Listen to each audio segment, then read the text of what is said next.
Hi, Dan with 3D Auto Repair. Today we're looking at a 1995 Ford F-250 with a dual tank fuel system. Customer stated that when they got the vehicle that the truck would run perfectly fine on the front tank, but once you switch to the rear tank, it started chugging and missing and dying and not really wanting to perform like it should.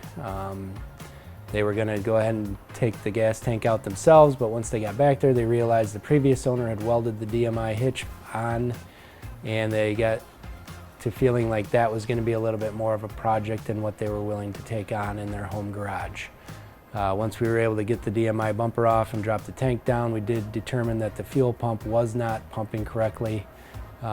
They also had said that the fuel tank seemed to have a little bit of a leak in it, so while we had everything apart, they wanted to go ahead and put a new fuel tank in it with some new fuel straps, obviously a new fuel pump.